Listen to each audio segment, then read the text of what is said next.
NCERT कक्षा 6 के दूसरे अध्याय की ओर अब हम बढ़ते हुए इसका टॉपिक है ग्लोब। यानी इसमें हम लोग चर्चा किसकी करेंगे? अक्षांश एवं देशांतर की। यानी ये अक्षांश रेखाएं एवं देशांतर रेखाएं क्या होती हैं और इनका क्या महत्व है, और ये अक्षांश रेखाएं देशांतर रेखाएं इनकी वजह से क्या होता है, जलवायु परिवर्तन में इनका क्या योगदान है, दिन की संख्या में इनका क्या योगदान है, तिथि कैसे बदलती है, यह सब इसमें हम इस ग्लोब के अंतर्गत चर्चा करेंगे। तो पिछले अध्याय में यह लिखा हुआ है कि हम पढ़ चुके हैं कि हमारी पृथ्वी गोलाकार नहीं है। किस आकार की है? जियोइड शेप, यानी कि लघ्वाक्षाकार या भू आभ आकृति की है। तो यह उत्तर और दक्षिणी ध्रुवों पर चपटी, मध्य में थोड़ी उभरी हुई है। क्या आप कल्पना कर सकते हैं कि यह कैसी दिखती है? इस संबंध में जानकारी प्राप्त करने के लिए आप अपनी कक्षा में सावधानी पूर्वक ग्लोब को देखिए। आप ग्लोब देख सकते हैं, ये ग्लोब है। ग्लोब पृथ्वी का लघु रूप में एक वास्तविक प्रतिरूप है। ग्लोब विभिन्न आकार एवं प्रकार के हो सकते हैं। बड़े ग्लोब जो आसानी से एक स्थान से दूसरे स्थान नहीं ले जाए जा सकते, पॉकेट में रखने योग्य छोटे ग्लोब, गुब्बारे जैसे ग्लोब जिनमें हवा भरी जा सकती है और आसानी से एक स्थान से दूसरे स्थान पर ले जाए जा सकते हैं। ग्लोब स्थिर नहीं होते हैं, इसी प्रकार घुमाया जा सकता है जैसे कुम्हार का पहिया या लट्टू घूमता है। तो ग्लोब पर देशों, महाद्वीपों तथा महासागरों को उनके सही आकार में दिखाया जाता है, इसीलिए ग्लोब का प्रयोग करते हैं। अब आप देख सकते हैं जैसे इसमें यहाँ पर पृथ्वी के समान किसी गोले पर किसी बिंदु की स्थिति का वर्णन करना कठिन है। अब प्रश्न उठता है कि इस पर किसी स्थान की स्थिति कैसे बताई जा सकती है। इसके लिए हम कुछ बिंदुओं और रेखाओं के संदर्भ में अध्ययन करना आवश्यकता होती है। तो आप देखेंगे कि एक सुई ग्लोब पर झुकी हुई अवस्था में स्थित होती है, जिसे हम क्या कहते हैं? एक्सिस या अक्ष कहते हैं। तो ग्लोब पर वे दो बिंदु जिनसे होकर सुई गुजरती है उत्तरी तथा दक्षिणी ध्रुव हैं। यानी ग्लोब को इस सुई के चारों ओर पृथ्वी की भांति पश्चिम से पूर्व की ओर घुमाया जा सकता है। अब यहाँ पर आप देख सकते, लेकिन याद रखें इन दोनों में एक अंतर है। पृथ्वी पर वास्तव में ऐसी कोई सुई नहीं होती, यह अपने अक्ष पर चारों ओर घूमती है और एक काल्पनिक रेखा है। तो एक अन्य काल्पनिक रेखा भी ग्लोब को दो भागों में बांटती है, वो आपको पता होगा, जिसे विषुवत रेखा कहा जाता है। यानी अक्षांशीय रेखा है जो पृथ्वी, यानी विषुवत वृत्त इसे कहते हैं, जो पृथ्वी को दो भागों में या दो गोलार्धों में बांटती है। जैसे मान लीजिए ये गोलार्ध की बात आए तो ये विषुवत रेखा है, यह उत्तरी गोलार्ध और दक्षिणी गोलार्ध, इसको हिंदी में ऊ लिखेंगे और दक्षिणी गोलार्ध दक्षिण लिखेंगे। तो यहाँ देख रहे हैं आप पृथ्वी के उत्तर में स्थित आधे भाग को उत्तरी गोलार्ध, यही मैंने आपको भी बताया ही, जैसे यहाँ पर देखा आपने, और दक्षिणी भाग को हम दक्षिणी गोलार्ध से इंगित करते हैं। यह दोनों बराबर के आधे भाग हैं। इस प्रकार विषुवत पृथ्वी की एक काल्पनिक वृत्त बनाती है और यह सबसे लंबी, एक तरह से कह सकते हैं विषुवत वृत्त 0 डिग्री अक्षांश रेखा पृथ्वी को दो भागों में बांटती है। यह पृथ्वी पर विभिन्न स्थानों की स्थिति बताने का महत्वपूर्ण संदर्भ बिंदु भी है और विषुवत वृत्त से ध्रुवों तक स्थित समानांतर वृत्तों को हम अक्षांश रेखाएं कहते हैं और अक्षांशों को अंश में मापा जाता है, जैसे 1 डिग्री, 2 डिग्री, 3 डिग्री, तो 90 डिग्री तक अक्षांश।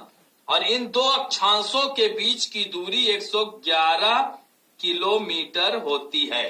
तो इन दोनों के बीच की दूरी 111 किलोमीटर, दो अक्षांश रेखाओं के बीच की दूरी कितनी है? 111 किलोमीटर। अब विषुवत वृत्त यहाँ पर देख सकते हैं शून्य अक्षांश को दर्शाती है।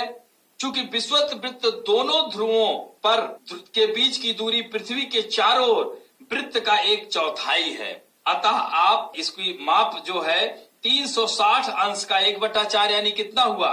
90 अंश, यानी 90 डिग्री।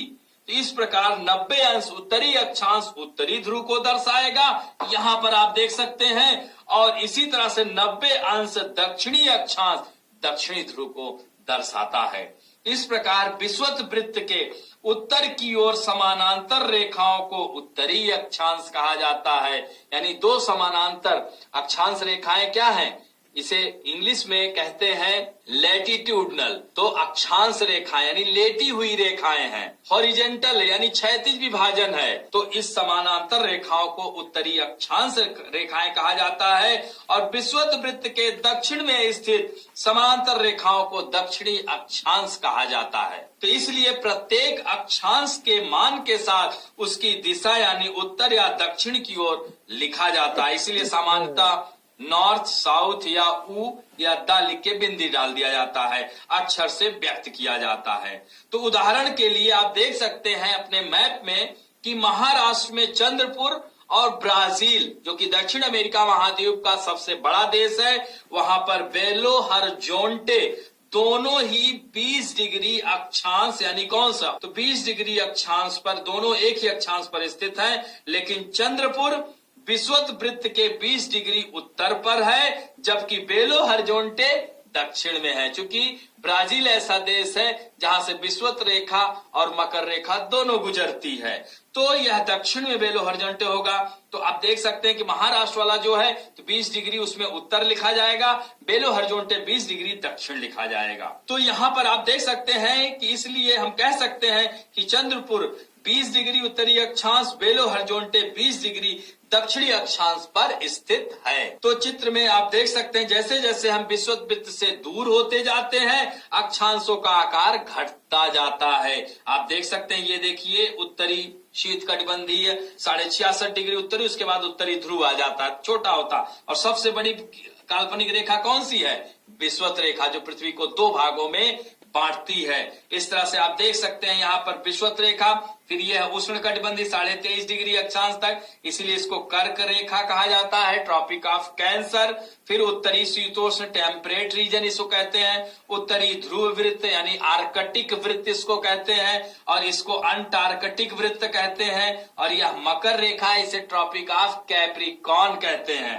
इस तरह से ग्लोब में आप देख सकते हैं। और यहाँ पर और आसानी से समझाया है महत्वपूर्ण अक्षांश रेखाएं, इसलिए देखो ना समानांतर बोल रहे हैं। तो विषुवत वृत्त 0 डिग्री, उत्तरी ध्रुव 90 डिग्री उत्तर तथा दक्षिणी ध्रुव 90 डिग्री दक्षिण के अतिरिक्त 4 महत्वपूर्ण अक्षांश रेखाएं ये भी हैं जो हमने बताया। इसमें आप देख सकते हैं, यानी उत्तरी गोलार्ध में कर्क रेखा 23.5 डिग्री उत्तरी, दक्षिणी गोलार्ध में मकर रेखा 23.5 डिग्री दक्षिणी, फिर विषुवत वृत्त 66.5 डिग्री उत्तरी, इसे जो है हम कह सकते हैं आर्कटिक वृत्त भी, उत्तरी ध्रुव वृत्त को।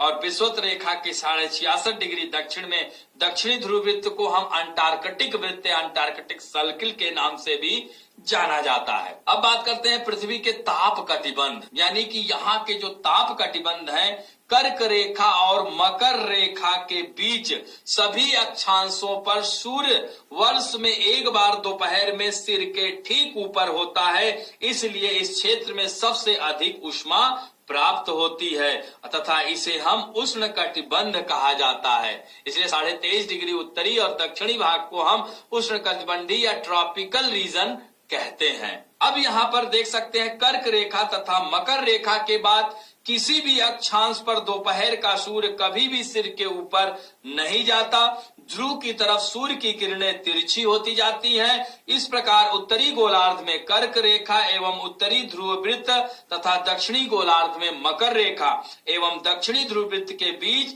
क्षेत्र का तापमान मध्यम रहता है, इसलिए इसे हम क्या कहते हैं? शीतोष्ण कटिबंध। यानी यहाँ पर सूर्य की किरणें डायरेक्ट नहीं पड़ती हैं, छाया पड़ जाती है, इसे हम शीतोष्ण कटिबंधी या टेम्परेट जोन कहते हैं। उत्तरी ध्रुव वृत्त एवं उत्तरी ध्रुव तथा दक्षिणी गोलार्ध में दक्षिणी ध्रुव वृत्त के बीच क्षेत्र में ठंड बहुत होती है, क्योंकि यहाँ सूर्य क्षितिज से ज्यादा ऊपर नहीं जा पाता, इसलिए इसको हम शीत कटिबंध कहते हैं। तो यह इस तरह से आपने देखा कि अलग अलग उष्ण कटिबंधी क्षेत्र, शीतोष्ण कटिबंधी क्षेत्र, ध्रुवीय क्षेत्र, उपोष्ण कटिबंधी, तो इस तरह से अलग अलग भागों में हमने इसको बांट दिया। अब बात करते हैं देशांतर रेखाओं की, जिसे लॉन्गिट्यूडनल लाइन कहा जाता है, यानी ये वर्टिकली डिवाइड है। तो देशांतर रेखाओं में क्या है, ये खड़ी खड़ी रेखाएं हैं, ऊर्ध्वाधर रेखाएं हैं। तो दो ऊर्ध्वाधर रेखाएं के बीच की दूरी भी 111.32 किलोमीटर होती है। तो किसी स्थान की स्थिति को बताने के लिए उस अक्षांश के अतिरिक्त कुछ और जानकारियों की आवश्यकता भी होती है। आप देख सकते हैं कि प्रशांत महासागर में स्थित टोंगा द्वीप, हिंद महासागर में स्थित मॉरिशस द्वीप एक ही अक्षांश पर स्थित यानी 20 डिग्री दक्षिणी पर स्थित है। उनकी सही स्थिति जानने के लिए पता करना होगा कि उत्तरी ध्रुव को दक्षिणी ध्रुव से जोड़ने वाले संदर्भ रेखा से पूर्व व पश्चिम की ओर स्थानों की दूरी कितनी है। इन संदर्भों में रेखाओं को देशांतरीय याम्योत्तर कहते हैं। तो यानी याम्योत्तर या प्रधान याम्योत्तर आप देख सकते हैं यहाँ पर, जैसे 0 डिग्री से ही निर्धारण होता है, दिशा का भी निर्धारण होता है और पूरब की ओर जा रहा है कि पश्चिम की ओर जा रहा है। तो उनके बीच की दूरी को देशांतर के अंशों में मापा जाता है। प्रत्येक अंश को मिनट तथा मिनट को सेकंड में विभाजित किया जाता है। ये अर्धवृत्त तथा उनके बीच की दूरी ध्रुवों की तरफ बढ़ने पर घटती जाती है तथा ध्रुवों पर शून्य हो जाती है, जहाँ सभी देशांतरी याम्योत्तर आपस में मिलती हैं। अब देखिए, अक्षांश रेखाओं से भिन्न सभी देशांतरी याम्योत्तरों की लंबाई समान होती है। उसमें क्या होता है, लंबाई घटती जाती है, इसलिए इन्हें सिर्फ मुख्य संख्याओं में व्यक्त करना कठिन था। तब सभी देशों ने निश्चय किया कि ग्रीनिच, जहां ब्रिटिश राजकीय वेधशाला स्थित है, से गुजरने वाले याम्योत्तर से पूरब और पश्चिम की गिनती शुरू की जाए। तो याम्योत्तर को प्रमुख याम्योत्तर या इसे प्रधान याम्योत्तर, प्राइम मेरिडियन कहा जाता है और यहीं से पूरे विश्व के समय का निर्धारण होता है, जो कि इंग्लैंड के ग्रीनिच या लंदन से गुजरती है। इसे 0 डिग्री देशांतर रेखा या इसे प्रधान याम्योत्तर रेखा के नाम से जाना जाता है। इसका मान 0 डिग्री देशांतर है और यहाँ से हम 180 डिग्री पूर्व और 180 डिग्री पश्चिम, यानी जैसे मान लीजिए कि यह लाइन है, यह 0 डिग्री, इसके आगे जाएंगे यहाँ 180 और इधर जाएंगे 180। तो ये ईस्ट हो गया, ये वेस्ट हो गया। तो यहीं से ईस्ट और वेस्ट का भी निर्धारण होता है, पूरब तथा पश्चिम, इसमें पूरब पश्चिम लिखा जाता है। तो प्रमुख याम्योत्तर तथा 180 डिग्री याम्योत्तर रेखा मिलकर पृथ्वी को 2 समान भागों, जैसे विषुवत रेखा पृथ्वी को 2 भागों में बांटी थी, उत्तरी गोलार्ध और दक्षिणी गोलार्ध, उसी तरह से 0 डिग्री देशांतर रेखा भी या प्रमुख यामोत्तर तथा 180 डिग्री यामोत्तर रेखा मिलकर पृथ्वी को 2 भागों में, समान भागों में, पूर्वी गोलार्ध और पश्चिमी गोलार्ध, यानी 0 डिग्री के पूरब में पूर्वी गोलार्ध, पश्चिम में पश्चिमी गोलार्ध अवस्थित है। अब ग्लोब पर अक्षांश रेखाओं एवं देशांतरी रेखाओं के द्वारा बने ग्रिड को देखिए। अगर आपको किसी स्थान के अक्षांश और देशांतर की सही जानकारी हो तो ग्लोब पर आप उस स्थान का पता आसानी से लगा सकते हैं। उदाहरण के लिए असम में धुबरी 26 डिग्री उत्तरी अक्षांश एवं 90 डिग्री पूर्वी देशांतर पर स्थित है। अगर आप अक्षांश और देशांतर ज्ञान है तो कोई भी देश का कोई भी शहर का नाम या कोई भी शहर को आप ढूंढ सकते हैं। तो इसको समझने के लिए कागज पर समान दूरी वाली क्षैतिज तथा ऊर्ध्वाधर रेखाएं खींचा जाए। तो ऊर्ध्वाधर रेखाओं की संख्या 1 2 3 4 तथा क्षैतिज रेखाओं को का खा गा अंगा अक्षरों से व्यक्त कर रहे हैं। तो जिन बिंदुओं पर ये ऊर्ध्वाधर एवं क्षैतिज रेखाएं एक दूसरे को काटती हैं वहां कुछ छोटे वृत्त खींचिए। तो इन छोटे वृत्तों को आ बा सा दा और आप देख सकते हैं कि धा नामों से व्यक्त किया जाए। तो मान लीजिए कि ऊर्ध्वाधर रेखाएं एवं पूर्व देशांतर एवं क्षैतिज रेखाएं उत्तरी अक्षांश को व्यक्त करती हैं।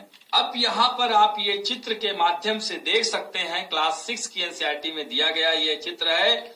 यहाँ पर आप देख सकते हैं ये ग्रीनिच है 0 डिग्री और यहाँ इसके जो है आप देख रहे हैं पूरब में, भारत पूर्व में है और इधर पश्चिम में। और ये देख रहे हैं 180 डिग्री क्या है, अंतरराष्ट्रीय तिथि रेखा है, यानी यहाँ से दिन बदल जाते हैं। यहाँ पर क्या है, यहाँ टाइमिंग का है और यह समय बताता है और यह दिन इससे बदलता है। तो यहाँ पर आप देख सकते हैं लिखा हुआ है, इसके एक दिन पीछे चल रहा है, ये आगे चल रहा है। यहाँ पर आप देख सकते पीछे और आगे। तो यह जो है इसमें चित्र के माध्यम से आप देख सकते हैं, ये यहाँ पर तो आगे और पीछे। तो ये 180 डिग्री। तो यही अंतरराष्ट्रीय तिथि रेखा आप देख सकते हैं कि ये यहां से चली, ये गई, ये फिर यहाँ पे अंतरराष्ट्रीय, तो 2, 3, 4 जगह यह ब्रेक है। तो इसीलिए कि समय का, दिन का निर्धारण ठीक से हो सके। तो इसके 180 डिग्री के इधर आप देख सकते हैं आगे है और एक दिन पीछे है। तो यहाँ पर अब आप देख सकते हैं कि वृत्त खा डिग्री उत्तरी अक्षांश तथा 1 डिग्री पूर्वी देशांतर पर स्थित है। अन्य वृत्तों की स्थिति भी ऐसे ही ज्ञात की जा सकती है। अब देशांतर और समय, तो समय को मापने का सबसे अच्छा साधन पृथ्वी, चंद्रमा एवं ग्रहों की गति है। सूर्योदय और सूर्यास्त प्रतिदिन होता है, इससे भी आप पता कर सकते हैं कि सुबह हो गई। अतः स्वाभाविक ही यह पूरे विश्व में समय निर्धारण का सबसे अच्छा साधन है। स्थानीय समय का अनुमान सूर्य के द्वारा बनने वाली परछाई से लगाया जा सकता है, जो दोपहर में सबसे छोटी एवं सूर्योदय तथा सूर्यास्त के समय सबसे लंबी होती है। तो इस तरह से आप देख सकते हैं कि सूर्यास्त दिन होता है, तो इससे पता लगाया जा सकता है। फिर ग्रीनिच पर स्थित प्रमुख याम्योत्तर पर सूर्य जिस समय आकाश के सबसे ऊंचे बिंदु पर होगा, उस समय याम्योत्तर पर स्थित सभी स्थानों पर दोपहर होगी। चूंकि पृथ्वी पश्चिम से पूर्व चक्कर लगाती है, ये आप सबको पता है, अतः वे स्थान जो ग्रीनिच के पूर्व में है, उनका समय ग्रीनिच से आगे होगा, क्योंकि पृथ्वी पश्चिम से पूर्व चक्कर लगाती है, तो उनका समय ग्रीनिच समय से आगे होगा तथा जो पश्चिम में है उनका ग्रीनिच समय से पीछे होगा। तो समय की अंतर की दर की गणना निम्नलिखित विधि से की जाती है। पृथ्वी लगभग 24 घंटे में अपने अक्ष पर 360 डिग्री घूम जाती है। इन सब पॉइंट्स को ध्यान रखिएगा। जब ग्रीनिच पर दोपहर के 12 बजते हैं, तब ग्रीनिच में से 15 डिग्री पूर्व में समय होगा 15 गुणे 4 यानी 60 मिनट। तो 15 गुणे 4 60 मिनट, अर्थात ग्रीनिच के समय से 1 घंटा आगे, अर्थात वहां दोपहर 1 बजा होगा। लेकिन ग्रीनिच ने से 15 डिग्री पश्चिम की ओर अगर बात की जाए तो 1 घंटा पीछे हो जाएगा। अगर हम बात करते हैं कि 0 डिग्री से और हमारे भारत का 82.5 डिग्री ईस्ट, देखिए ईस्ट वेस्ट लिखना नहीं भूलिएगा। तो जनरली हम जानते हैं कि भारत और लंदन के बीच समय का अंतराल चूंकि अभी मैंने क्या बताया कि पूरब की ओर समय आगे होगा, तो जब लंदन में 12 बजता है तो हमारे भारत में 5:30 बजता है। तो क्योंकि भारत का जो मानक समय है इलाहाबाद से जो प्रयागराज से गुजरता है 82.5 डिग्री पूर्वी देशांतर। तो यहाँ पर हमने देखा कि 1 डिग्री बराबर 4 मिनट होता है। तो 82.5 डिग्री को अगर हम 4 से गुना करते हैं तो 330 मिनट आता है, और 330 मिनट को हम घंटे में चेंज करेंगे तो 5 घंटा 30 मिनट। तो इस तरह से भारत और लंदन के बीच समय का अंतराल 5.5 घंटे का आता है। और यहाँ पर आप देख सकते हैं कि इसी प्रकार ग्रीनिच पर दोपहर 12 बजे होंगे तो उस समय 180 डिग्री पर मध्य रात्रि होगी। तो 180 डिग्री को 4 से डिवाइड कर लीजिए और उसको फिर घंटे में बदल लेंगे तो पता चल जाएगा आपको। तो किसी भी स्थान पर सूर्य आकाश में अपने उच्चतम बिंदु पर होता है तो दोपहर में उस समय घड़ी में दिन के 12 बजते हैं, और इस प्रकार घड़ी के द्वारा दिखाया गया समय उस स्थान का स्थानीय समय होगा। आप देख सकते हैं कि देशांतरी याम्योत्तर पर सभी स्थानों का स्थानीय समय समान है। तो अब यहाँ पर हम मानक समय क्यों मानते हैं, तो अलग अलग याम्योत्तर पर स्थित स्थानों के स्थानीय समय में अंतर। अब देखिए यहाँ पर वही बातें आ रही हैं कि उदाहरण के लिए बहुत से देशांतरों से गुजरने वाली रेलगाड़ियों के लिए समय सारणी तैयार करना कठिन होगा। तो भारत में गुजरात के द्वारका तथा असम के डिब्रूगढ़ के स्थानीय समय में लगभग 1 घंटा 45 मिनट का अंतर है। अब आप देख सकते हैं कि 68 डिग्री से 97 डिग्री भारत का अक्षांशीय और देशांतरी विस्तार कहां से कहां तक है। 8 डिग्री 4 मिनट से 37 डिग्री 6 मिनट उत्तरी अक्षांश, और 68 डिग्री 7 मिनट से 97 डिग्री 25 मिनट ईस्ट लॉन्गिट्यूड यानी पूर्वी देशांतर। तो पूरब में है, लेकिन दोनों के बीच का जो समय का अंतराल है वो है 1 घंटा 45 मिनट। लगभग आप देख सकते हैं कि 2 घंटे का समय अंतराल हो जाता है। तो यहाँ पर आप देख सकते हैं कि जो शहरों के नाम लिया है द्वारका तथा डिब्रूगढ़, इन दोनों में 1 घंटा 45 मिनट का अंतर है। तो ऐसे में इसलिए यहाँ पर आप देख सकते हैं कि याम्योत्तर के स्थानीय समय को देश का मानक समय माना जाए। इस याम्योत्तर रेखा के स्थानीय समय को पूरे देश का मानक समय माना जाता है। इसीलिए भारत में 82.5 डिग्री पूर्वी देशांतर को मानक याम्योत्तर माना गया है और इस याम्योत्तर के स्थानीय समय को पूरे देश का मानक समय माना जाता है। इसे भारतीय मानक समय के नाम से जाना जाता है। तो इस तरह से आप देख सकते हैं कि कबीर भोपाल के निकट एक छोटे से नगर में रहता है। वह अपने मित्र आलोक से कहता है कि वे लोग आज रात्रि में नहीं सो पाएंगे। भारत और इंग्लैंड के बीच मैच लंदन में 2 बजे अपराह्न में शुरू होगा, तो भारत के समय अनुसार क्या होगा, 5:30 जोड़ दीजिए तो 7:30 बजे शुरू होगा। तो इस तरह से तो भारत ग्रीनिच के 82.5 डिग्री पूर्व में स्थित है, तो यहाँ का समय ग्रीनिच से 5.5 घंटा आगे होगा। इसलिए अब लंदन में दोपहर 2 बजे होंगे तो भारत में शाम के 7:30 बजे। इसी तरह से कुछ देशों का देशांतरी विस्तार अधिक होता है, जिसके कारण वहां पर एक से अधिक मानक समय, जैसे रूस में 11 मानक समय का अपनाया गया है। चूंकि बहुत बड़ा है, रूस विश्व का सबसे बड़ा देश है। पृथ्वी को एक एक घंटे वाले 24 समय क्षेत्रों में बांटा गया है। इस प्रकार प्रत्येक समय क्षेत्र में 15 डिग्री देशांतर तक को घेरता है। जैसे कनाडा में भी कई मानक समय है, यूएसए में भी कई मानक समय है, तो उसमें जैसे रूस में 11 मानक समय दिया गया है। तो आशा करता हूं कि ये टॉपिक आप लोगों को समझ में आया होगा।